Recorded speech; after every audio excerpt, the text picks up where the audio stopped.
All right, good morning and welcome to the 2018 Portage CommuniTEEN event at Portage Central High School. Before I introduce our special guest, I need to be sure to thank some of the people that helped pay the bills and make this special event possible. Thank you to the Portage District Library's Grandmother and CIG Endowment Fund. Thank you to the bookstore, to the Bookbug Bookstore, the Gilmore Foundation, Midwest Energy and Communications, Medema, Kinney and Associates, a private wealth advisory practice of Ameriprise, Portage Public Schools, Portage Rotary, and the Kalamazoo Community Foundation, and many others that contributed so generously to this project. Now it's my pleasure to introduce a very special person. Elizabeth Wein's childhood was shaped by 5 years spent in England and Jamaica, where her father was engaged in teacher training for the Head Start program in its formative years. She never got over this travel bug and has lived abroad now for 20 years, settling in Scotland in 2000 with her husband and 2 children. She earned a private pilot's license there in 2003 and holds dual British and American citizenship. While she is best known for the New York Times bestseller Name Verity, the story of a friendship between 2 young women during the Second World War, she has written numerous other works, including Cobalt Squadron, set in the Star Wars universe and connected to the 2017 release of a movie, I think it's called The Last Jedi. Miss Wein also recently published The Pearl Thief, a young adult mystery set in Scotland in 1938, which stars a familiar character from Codename Verity. Elizabeth has come all the way to Portage from Scotland, not just to take in some of this beautiful spring weather here in Michigan. She's here to share insight into writing and to discuss our book selection, Codename Verity. So please help give a warm Mustang welcome to our guest, Elizabeth Wein. Thank you. I thought he was walking away with the microphone, but no, I have my own. I feel like I'm kind of supposed to be running a pep rally here. Thank you for your warm welcome. I have been virtually on this stage before, and I think probably many of you were involved in the Skype session that we did last November. And I'm delighted to be here now in person. So thank you very much for inviting me. And without further ado, I don't need to tell you about myself because you now know all about me, and I'm going to start talking about Codename Verity. How many of you, just to get some sense of how deep into the plot I can go, how many of you have actually read Codename Verity? Holy cow, you guys. Well, I hope that those of you, that's a lot more hands than I saw when we were Skyping, and I hope that most of you enjoyed it. There are a few hands that didn't go up, so I will try to not spoil some of the really major events of the book. But yeah, have any of you seen this cover? Show of hands? Very few of you. Okay. This is the original cover for the hardback of when the book was first released. This was the first cover in the US. And I love it. It's actually my very favorite of all the covers, and there are many because it's been translated into several languages. But I love this one because it cuts straight to the heart of the novel. It talks about being imprisoned, and it talks about friendship, the dependency of whoever, we don't even know who these people are, who are holding each other's hands and whose hands are tied together. But it kind of just encapsulates that all in one very, very striking and kind of startling image.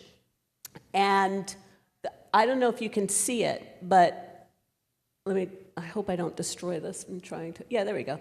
I don't know if you can see it, but there is also some writing up here, and that is part of the text of the novel, and it's actually a bit that describes Anna Engel, the character who is sort of the Nazi secretary and one of Julie's prison guards.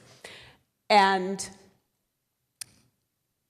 so you've got that kind of writing over these 2 hands that are tied to each other. And I could actually go on at length about the symbolism of it. I really, really liked it when I saw it. Every now and then I see that somebody else has, this was original when it came up. Every now and then I see a cover of another book that sort of pays tribute to it, and I think, ooh, they liked that so much that they used it on their book. But unfortunately for me, Name Verity came out in the same year as 50 Shades of Grey. And a lot of people thought that this cover really implied that there was some kind of kinky bondage going on in the book. And I mean, they weren't entirely wrong, you might say. But however, they decided they were going to change the cover, and now, you know, make it more palatable to book groups, so that people could like ride it on the bus or read it on the bus or the train, and not be embarrassed to be holding it up. And they changed the cover to one that is also a good cover, but one that I don't think really is quite as striking as this. And one of the things I also liked about it was it didn't shout World War II to you. It doesn't shout, this is a historical novel. And for that reason, I also liked it. When the book came out, it was kind of historical literature, historical novel was really kind of a bad word. If you said that to someone, they'd be like, oh, so boring, I don't want to read it. And I think it doesn't quite have that connotation anymore. There's been a lot of very exciting historical writing for teens, and hopefully Codename Verity is one of them. I have some, oops, wrong way. Behave. Truth and meaning. These are all. Probably some of you have talked about the book itself, but I am a very literary writer. I confess it. I like to kind of pack a lot into what I'm writing because that's what I like to read. And I also feel that it gives you a richer reading experience. You don't have to get that out of it. You can read it for the story, but if you want to get it out of it, it's there. So truth is really one of the obvious takeaways from this book, and it's in the title. Verity means truth. And there's a paradox in the title as well, because of course, codename Verity means it's not the real name. So, the paradox of truth and lies and them coming together in the unreliable narrator is one of the things that you have to struggle with in this book. It's all about names and identity, and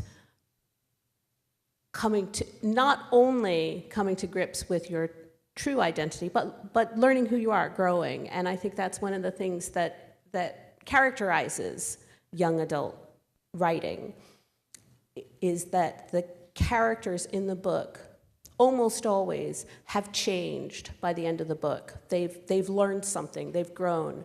And this is, I think, what really makes writing in the young adult area different from writing from adult novels. You don't necessarily have to change at the end of an adult novel, but in a novel that's aimed at young people, it's actually one of the things that almost always happens. And of course, this book is about friendship as well, and that was one of the delights of writing it.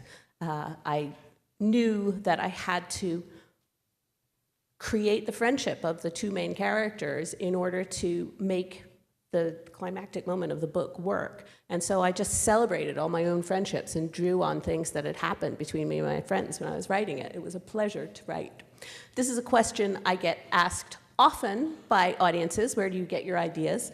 And my answer always used to be Star Wars. And then, I mean, if you think about A New Hope, okay, I'm assuming that like everybody here, or almost everybody here, knows what I'm talking about when I talk about the interrogation scene in A New Hope, where Leia is being interrogated by Darth Vader. I saw that when I was 12 years old. And I was in the midst of making up a World War II epic, which that's a picture from, which was not very, it was very different from Codename Verity, but the basics of it were the same. At the center of it was this antagonistic relationship between a 16-year-old, very strong-willed teen who was working for the Danish resistance and sneaking children out of Nazi-occupied Denmark and into the safety of neutral Sweden, and the Nazi who had captured her and was trying to get information out of her, and she was being tortured under his jurisdiction, though not necessarily by him. So this is really very familiar ground for me, writing Codename Verity. I can no longer say that I get all my ideas from Star Wars, because now I've written a Star Wars novel. So it's sort of, it's ruined that line. I now have to actually stop being facetious and try to explain where I really do get my ideas. And I take some of them from my past, some of the stories that I've made up in the past, I actually go back to and reuse. This woman, Annette Berman, was my French teacher in high school. The children are my children. They don't look like that anymore. They're now 18 and 20. But my French teacher was involved in the French resistance when she was a teenager. And we used to sit there in French class for 3 years. I had her the whole way through high school. And we would try to get her to stop teaching us French and tell us about her work delivering dynamite in her bicycle basket and translating for British airmen who had been shot down in enemy territory and were trying to escape. And she was just an amazing woman. And so her history has also, even though I have not written about her, her history has inspired me and driven me to memorialize, in a way, other people like her. That's a picture of Annette Berman at the age of 18 at the end of the war in Paris, just as she was starting university. So don't picture that old lady on her bicycle running around the countryside dodging Germans. Picture this lovely young woman. And then my own experience and recent experience goes into it as well. I do have a pilot's license. I am not a very experienced pilot, but I have really enjoyed learning to fly, and which almost all my flying has been in Scotland. And at the flying club where I learned to fly, there were no other women taking flying lessons. And I just want to ask you guys, anybody here who has flown, who's had a chance to fly, who's interested in flying? And anybody else? There's a couple of you. Oh yeah, there's one. I'm so glad to see girls sticking up their hands. This really makes my day. There were no women learning to fly when I was learning to fly. And I thought this was bizarre, and I really didn't experience any kind of discrimination when I was there. Everybody was very welcoming and very encouraging. But I just thought it was bizarre that there wasn't anyone else around. And I became interested in women in aviation and the history of women in aviation. And that eventually led to finding out about the women who had flown in wartime. And that eventually led to Codename Verity itself. This picture was taken at a local air show, and they are British warplanes that still fly. This particular collection of aircraft is known as the Battle of Britain Memorial Flight, and they go around the country doing air displays. So it's something that's kind of in the background, pervasive, and helps when it all comes together. So what you really know about World War II. When I started writing this book, I probably knew more than you guys do, unless you're focusing on it in history, but I didn't actually know all that much. And I think it is almost impossible to take in the scale of the entire war. So since I've written this book, because I've researched it, I know a lot about what happened in the United Kingdom. I know a lot about what happened in France.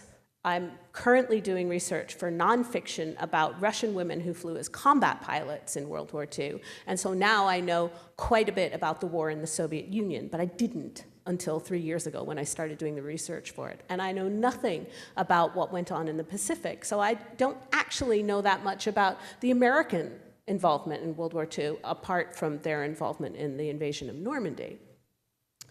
So I hope that talking about this so glibly doesn't make you guys think, what is she talking about?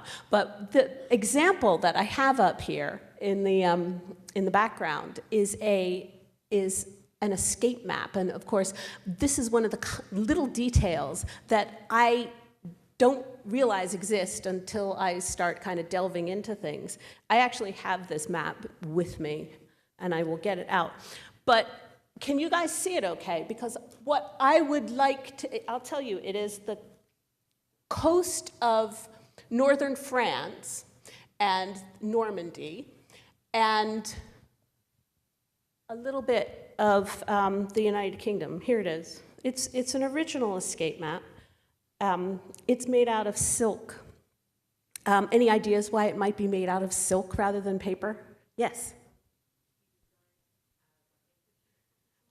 Well, that was not, I think, one of its main purposes, but it has actually been used as that. The answer was to be disguised as a handkerchief.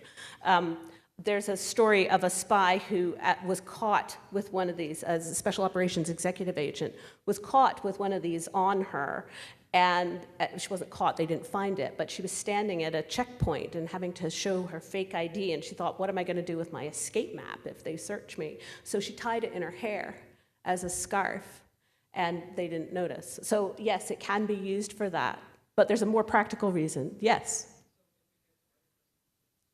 So if it gets wet, it doesn't get destroyed, is one of the several practical reasons, absolutely. Yeah, because paper, of course, just crumbles when it gets wet. And also, even if you fold paper, even if it's not wet, it tends to tear in the cracks, so that doesn't happen to this. There's another reason why it would be silk. Anybody? There's somebody back there sticking up their hand. Yes. Not so much fire resistant, although probably it would take a longer time to burn than paper, that's true. Look. Can you hear that? You can't hear that. I'm not going to crumble up my copy of Name Verity. But if I had, yeah, here we go. I'll crumble up my plane ticket.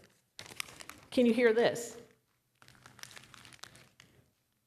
Okay, so if you have a silk escape map and you're looking at it and you have to shove it back in your pocket very quickly, you can be quiet with it, and that was another reason. So it's durability, but also it was quiet.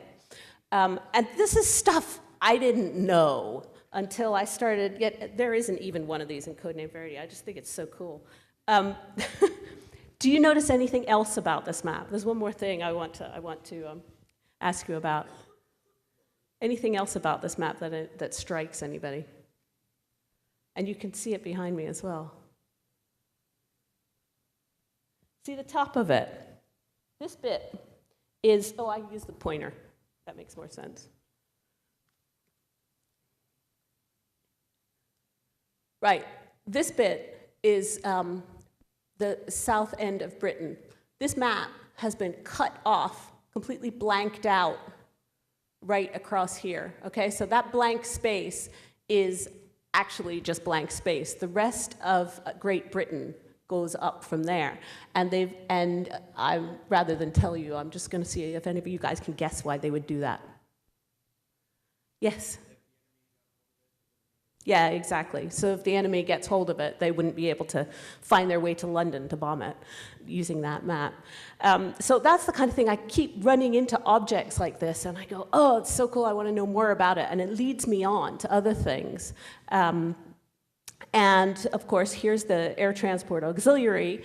These are all the women who were flying for the ATA, the women who did ferry work for the Royal Air Force in Britain during World War II. And Diana Bernardo Walker was one of their number. And I like to show you pictures of the real people who were involved in these things. So you get a little bit of a better idea that they were human beings. They aren't just figments of my imagination. And I like to show her because she was 38 years old when she learned to fly, which is how old I was when I learned to fly. And she did do transport work during the war. And she was the first British woman to break the sound barrier after the war. And then we have the Special Operations Executive, and I haven't got really any decent pictures of them at work because there aren't any. They were working in secret. They weren't taking pictures of themselves. So these are all movies that were made about women who worked for them. They were sent into France to help prepare the way for the Normandy invasion, and also to sabotage, to help resistance units in France, and to sabotage German railways, factories, anything that would upset stuff. And they discovered that it was actually easier for a woman to travel around the countryside and go unnoticed than it was for a man, because the men were all supposed to be in the army. They were all being conscripted. A woman could be visiting relatives, she could be a traveling nurse, she could be somebody's au pair, and there was just sort of more reason for them to be about. So they did actually send a bunch of women into France, particularly as wireless operators. So they were communicating with the headquarters back in London, and it was this elaborate affair where you had to, you couldn't, it amazes me now how easy it is for us to communicate with anybody anywhere. Then you couldn't telephone because of the war and because France was occupied by the Nazis.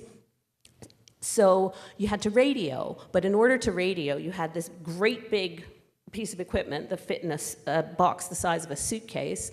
You had to set up an antenna to get it to work. So the antenna was, something like 20 feet long and had to be kind of strung up on the roof.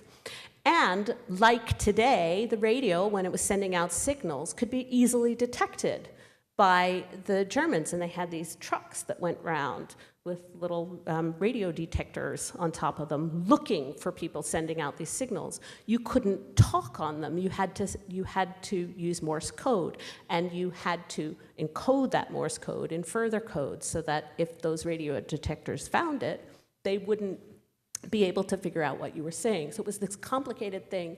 And I think it says somewhere in Name Verity, the average lifespan of a wireless operator in occupied France during the war was 6 weeks.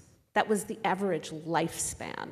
So once you got there, the chances of you being caught and killed were really, really high. And Noura Nayat Khan is one of the people who really did inspire me. She was the daughter of an American woman and an Indian, Northern Indian prince.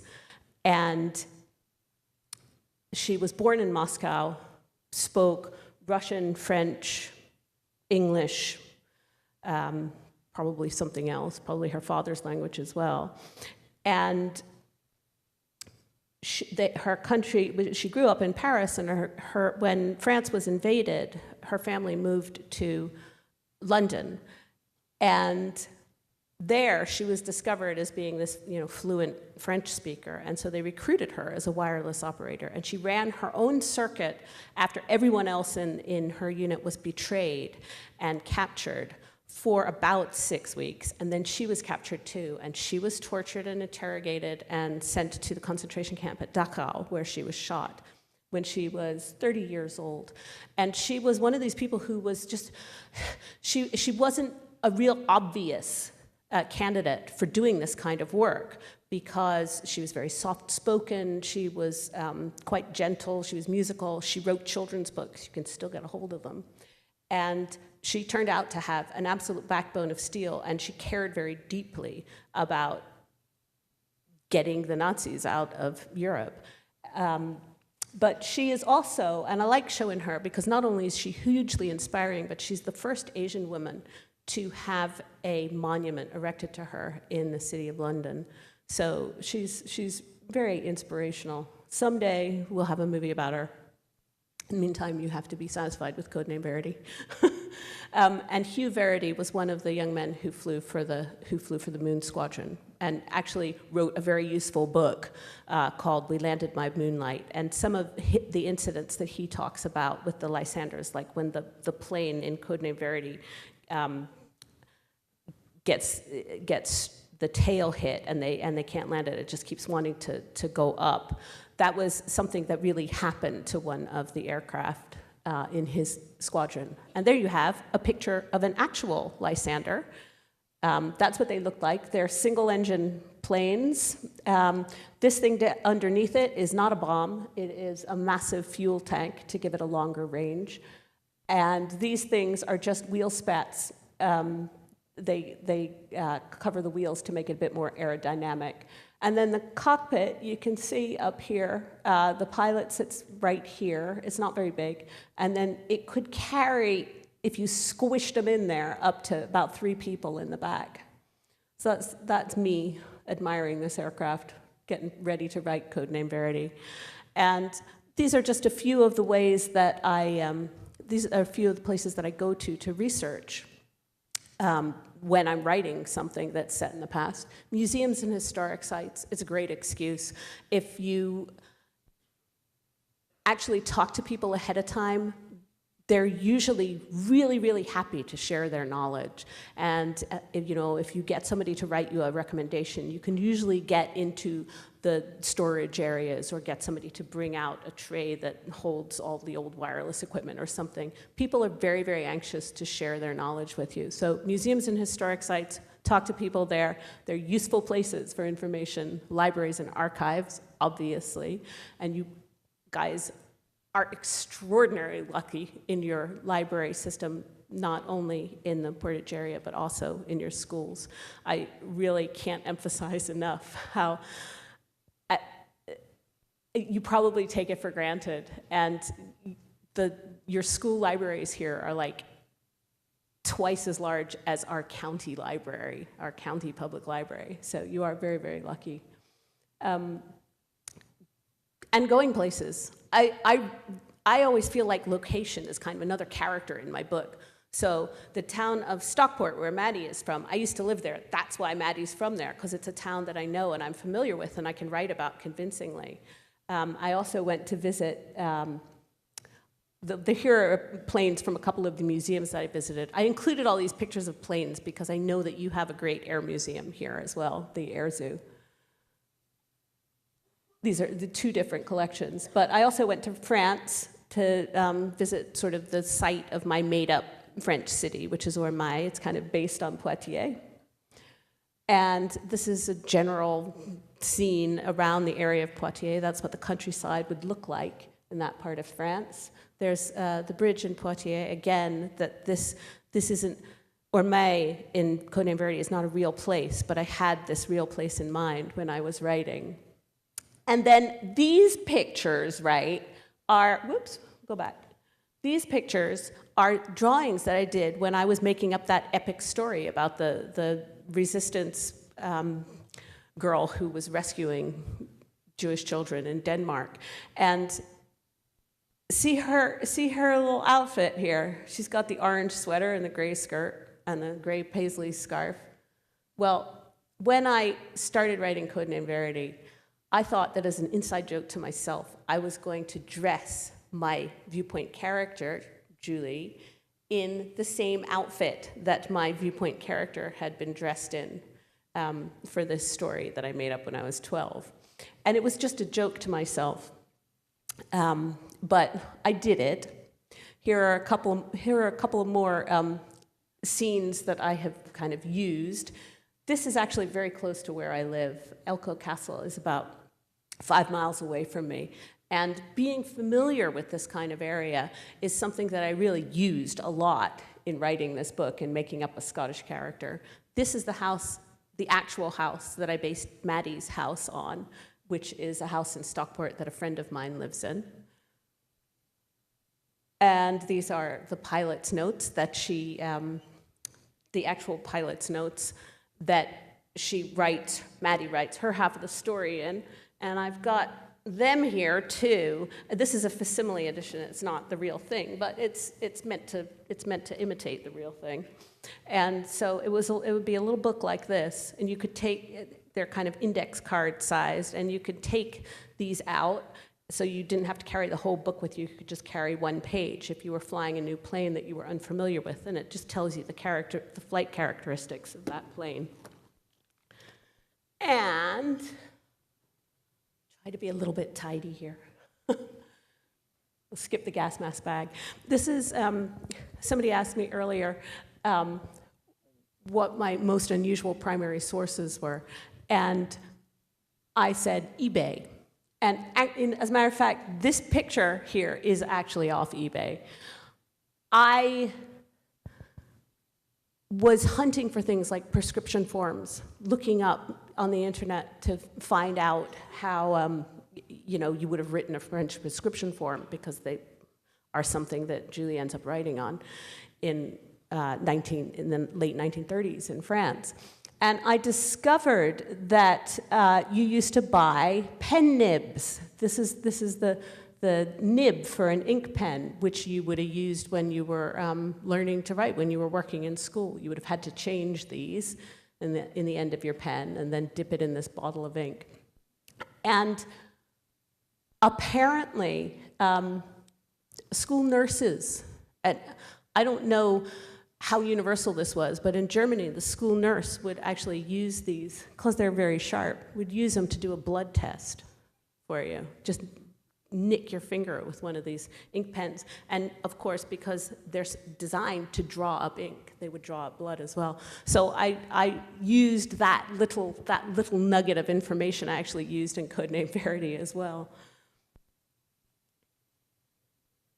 And these are Maddie's mittens. I know that some of you have, hopefully some of you who were involved in the knitting project are actually here. But I became really kind of obsessed as I was writing this book with wartime clothes. And I found all these amazing wartime knitting patterns online, so I actually made these. And I would knit them while I was writing the book, and then kind of shoved them in a drawer somewhere. And when I got them out again, they were so imbued with my own thoughts about the book when I was writing it that I felt like they really were Maddie's mittens. And I mentioned this to a friend of mine. It was while the book was being submitted, so it hadn't been published yet, and she said, "You should put them in the book." And I thought, okay, I will. And I did. I kind of slipped them in before it actually went to publication. So she talks about them. And these are just questions that I have up here for you guys to think about. I'm not going to ask you to expand on them, and maybe you have thought about some of them already. Do you prefer reading fiction or nonfiction? Has the nonfiction surprised you? Has the fiction surprised you in its approach to history? Does it make you want to go and learn more? What is a true story? Is history true? And is history true is a complicated one, because as my husband is very fond of saying, history is always written by the winners. So, how much of it can you actually rely on? Even in primary sources, there's always bias. And of course, what is the relationship between truth and fiction? An overhead scene of the north of England, the north coast of England, and then coming back to that orange sweater. And this is the last couple of slides I'm going to show you, and then I'm going to shut up, and hopefully you will have some questions for me. But this is one of the little sketches that I drew when I was 12, and here we have our heroine, and here's her Nazi interrogator, and there she is in her orange sweater. And the reason her sweater is orange is because I used to draw these pictures when I was in class, and I was supposed to be doing something else. And I had a little orange pencil stub, and I didn't have any other colors to color in with. So I would always color her sweater in orange to give her a bit of extra color, and that became her signature color. See this picture?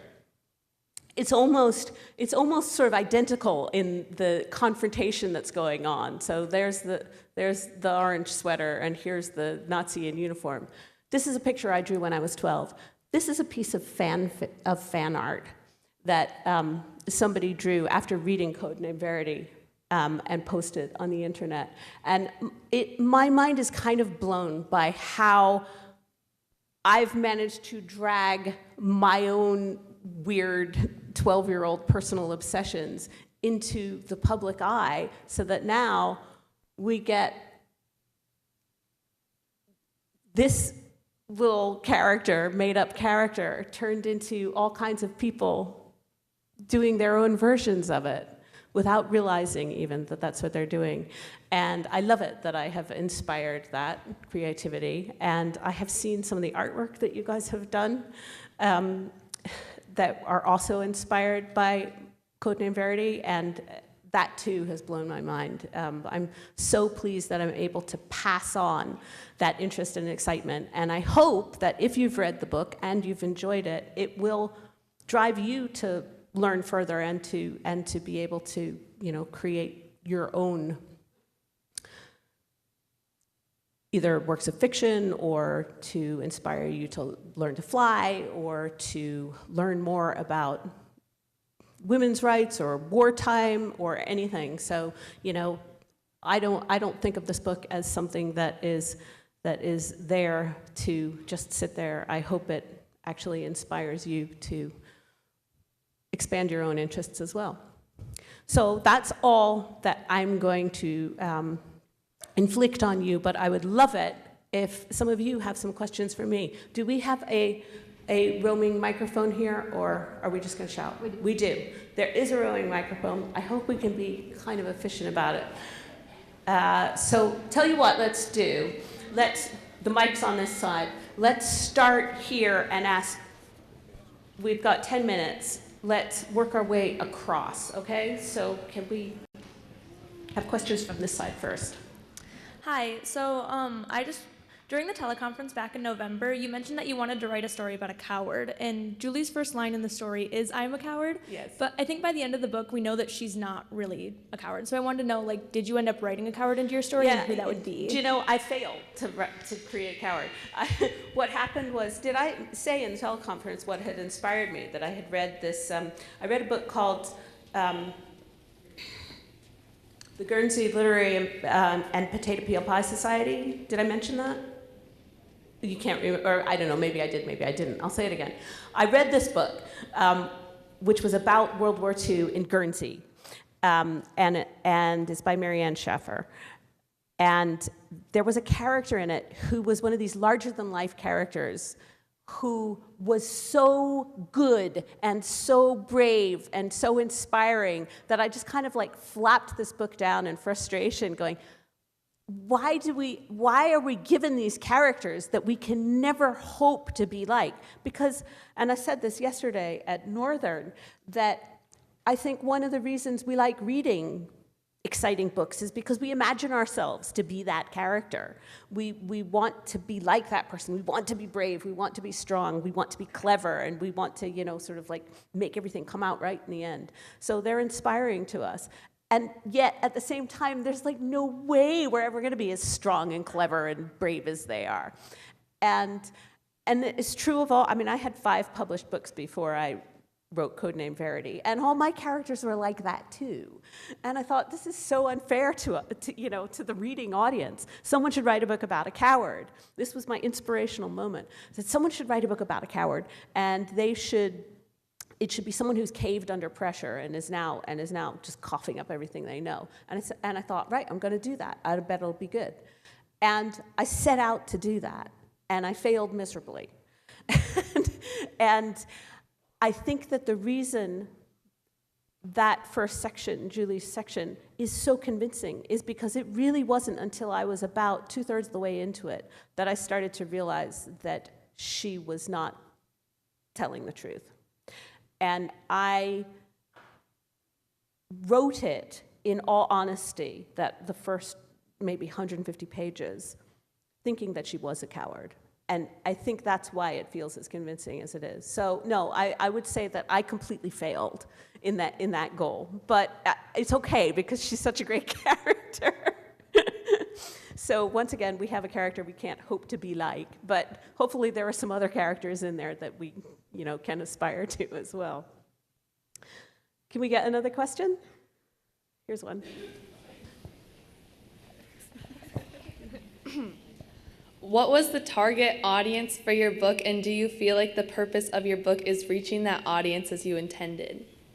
My target audience was me when I was 14, I would say. It's really my target audience. This was the book, my little World War II obsession. That was the book I wanted to read when I was 14 years old. And I think that, yes, I have reached that target audience. I mean, the fact that you're all here today and you've all read it, you're not all 14, clearly, but are you 14? There you go, see? I'm reaching my target audience. But yeah, I mean, it was, in my head, I write the book that I want to read. I still do. And I think you'll find a lot of authors say this. And I don't know why I don't aim at an older audience. And I know this book is accessible to just about anybody who's a confident enough reader to read it. So older people do enjoy it. But really, it's aimed at the kind of book that I still most enjoy reading. And I'm going to get you because you stuck your hand up so winningly, but then we need to move on over to this section too. Okay. You, go ahead. Oh, just I can hear you. Mm-hmm. Mm-hmm.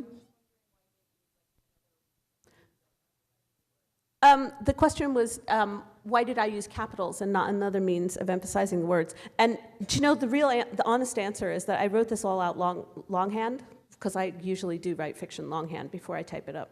And for emphasis, I use capital letters. Sometimes I underline. And so if the word is underlined, they almost say something different to me. And sometimes I underline, and when I do that, the word will be italicized in the text. And sometimes it's in capitals.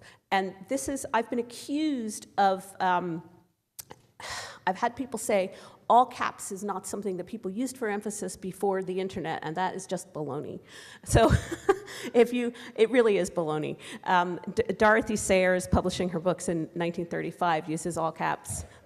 If you use a typewriter, the easiest way to emphasize something is to type in all caps, because there isn't any other way of emphasizing except to push the carriage back and underline everything you've already typed, which is very inefficient. So if you're typing in a fury, you just lock the shift key and type in all caps. And I felt like they said different things, like it was different ways of emphasizing. But if you look at my notebooks, they're full of all caps for emphasis, sometimes bigger than others. Let's move on over to a different section. There's a question back there. Turn around, there you go. How long did it take you to write Codename Verity? Codename Verity took 7 months, which is not the fastest I've ever written a book, but certainly the fastest I've ever written a book of that length and that heft, really, that weight. It wrote itself very, very quickly, and it's not typical. It usually takes me about 2 years or so. How about over here? Anybody over here? Hold on, I'll get you in a second. There's one back here. And unfortunately, the mic's back there and not up here. So my friend has been talking about writing a novel for a while, but he's always worried that he's worried that school is going to get in the way of it. Do you have any advice or techniques for him to start work on a novel during school or after school? Well, I confess that I certainly did a lot of novel writing, not that any of them are actually very readable, but when I was in school, I did. You do have to kind of manage your time. I would, I'm not going to advise you to write in the middle of classes, but one thing that I did when I was in high school is my best friend and I used to do a lot of writing together, and we we formed a little writing group. I always recommend that you join writing groups, and it doesn't have to be a formal writing group. It's more like having a writing buddy. So either somebody you want to share your writing with, or just somebody who sits down and writes with you. So even if you have like, one afternoon a week where after school you go and you sit and you write together for an hour, that you'll find that actually makes you much more productive than if you kind of don't have a schedule and you try to just kind of grab the time whenever it turns up, because you're much more likely to go, oh, I'll do it later, unless you've got that set. We called ourselves the Arrogant Writers Club. The other thing that I do is I like have places that I like to go, and I did this as well when I was in high school. So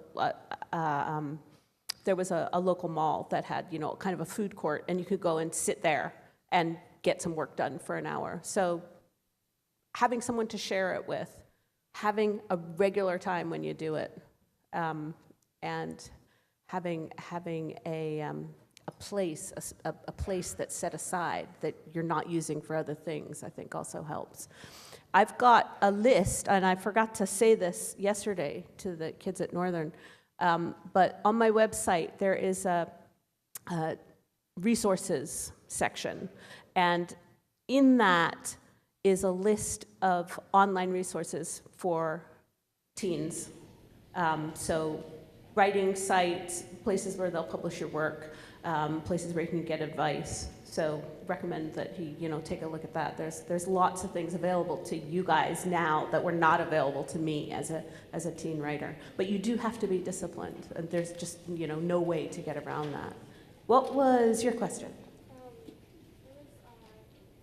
were the benefits for the audience in writing it, starting with Julie's point of view, going to Maddie's instead of starting with Maddie's and then going? Okay, that's an interesting question. What were the? To be And this continued. will, I guess, be the last question. Yep, that was the bell Okay. for them to release to Okay, so this the is the next last class. question, and it was, why did I write it from Julie's point of view first, and then Maddie's, and not the other way around? And I would say that it never occurred to me to do it otherwise. Partly, I think, because Julie is kind of in the more exciting position, maybe. So that was why I started with her. Thank you. You've been a great Can I audience. get a round of applause?